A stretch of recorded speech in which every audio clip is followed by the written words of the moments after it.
ఆంధ్ర తెలంగాణలో తక్కువ ఫీజులతో high quality results ఇస్తున్న ఏకైక సంస్థ తిరుమల్ ఐఏఎస్ ఇన్స్టిట్యూట్. తెలుగు రాష్ట్రాల్లో బర్డ్ ఫ్లూ భయం వెంటాడుతోంది. కేసులే కాదు, ఇటీవల ఓ చిన్నారి బర్డ్ ఫ్లూతో మరణించడం కలవరపెడుతోంది.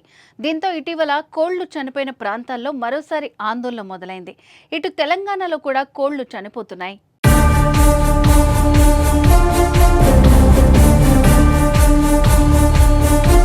ఏపీలో బర్డ్ ఫ్లూ హడల్. బర్డ్ ఫ్లూతో ఇటీవల చిన్నారి మృతి. అప్రమత్తమైన కేంద్ర రాష్ట్ర ప్రభుత్వాలు. ఏపీలో ఐసీఎంఆర్ పర్యటన. బర్డ్ ఫ్లూపై చంద్రబాబు సమీక్ష. కాకినాడలో బర్డ్ ఫ్లూతోనే కోళ్లు మరణం. పిఠాపురం ప్రాంతాలలో కోళ్ల రవాణాపై ఆంక్షలు. బర్డ్ ఫ్లూ వ్యాప్తి చెందిన 6 జిల్లాల్లో అలర్ట్. తెలంగాణలోనూ బర్డ్ ఫ్లూ కలకలం. ఏపీ తెలంగాణలో మరోసారి బర్డ్ ఫ్లూ కలకలం రేపుతోంది. తెలుగు రాష్ట్రాలను మొన్నటి వరకు భయపెట్టిన బర్డ్ ఫ్లూ మధ్యలో కాస్త చల్లబడినట్టు కనిపించింది. మళ్లీ సైలెంట్ గా రెక్కలు విదిలిస్తోంది. ఏపీలోని పల్నాడు జిల్లా నర్సారావుపేటలో 2 ఏళ్ల చిన్నారి బర్డ్ ఫ్లూ సోకి ప్రాణాలు వదిలిన ఘటన అందరినీ ఉలిక్కిపడేలా చేయగా, అటు హైదరాబాద్ లో కోళ్లు చనిపోతున్నాయి.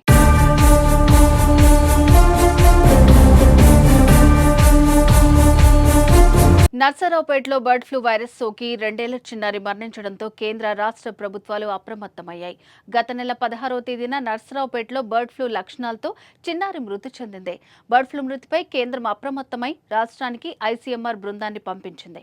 చిన్నారికి మంగళగిరి ఎయిమ్స్ లో చికిత్స అందించడంతో మంగళగిరిలోని ఎయిమ్స్ లో 4 ఐసీఎంఆర్ బృంద సభ్యులు పర్యటించి వివరాలు సేకరించారు. శుక్రవారం నర్సరావుపేటలో పర్యటించారు. చంద్రబాబు కూడా బర్డ్ ఫ్లూతో మరణించిన చిన్నారి మృతిపై సమీక్ష నిర్వహించారు.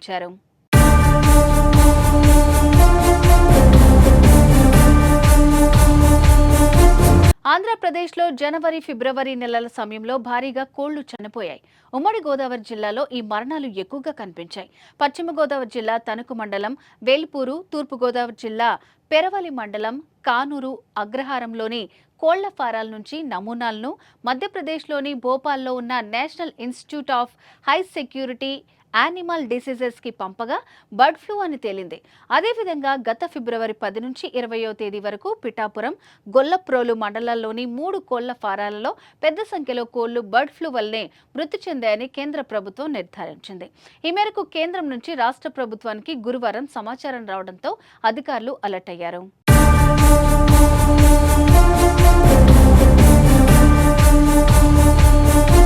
బర్డ్ ఫ్లూ నిర్ధారణ కావడంతో కోళ్లు చనిపోయిన ఫారాల నుంచి కిలోమీటర్ వరకు ఇన్ఫెక్టెడ్ జోన్ గా, 10 కిలోమీటర్ల పరిధిని సర్వేలెన్స్ జోన్ గా అధికార యంత్రాంగం ప్రకటించింది.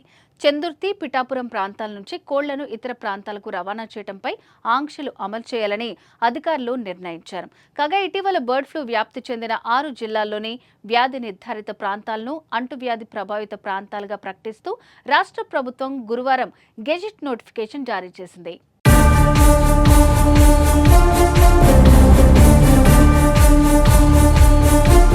బర్డ్ ఫ్లూ సంభవించిన ప్రదేశాలకు 1 నుంచి 10 కిలోమీటర్ల వరకు నిఘా మండలాలుగా ప్రకటించింది.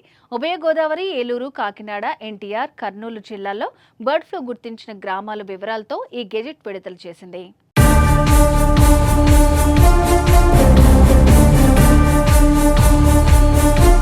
ఒకవైపు ఏపీలో చిన్నారి మరణం సంభవించిన సమయంలో అటు తెలంగాణలో మరోసారి భారీగా కోళ్లు చనిపోతున్నాయి. హైదరాబాద్ శివార్లోని అబ్దుల్లాపూర్మెట్ మండలాల్లో ఉన్న ఓ పౌల్ట్రీ ఫామ్లో వారం రోజుల వ్యవధిలో వేల సంఖ్యలో కోళ్లు మృత్యువాత పడ్డాయి. దీంతో కోళ్ల శాంపిల్స్ ని సేకరించిన అధికారులు ల్యాబ్లో పరీక్షలు నిర్వహించగా బర్డ్ ఫ్లూ అని తేలింది. దీంతో పౌల్ట్రీ యజమానులతో పాటు ప్రజలు ఆందోళనకు గురవుతున్నారు. బర్డ్ ఫ్లూ భయంతో వణికిపోతున్నారు.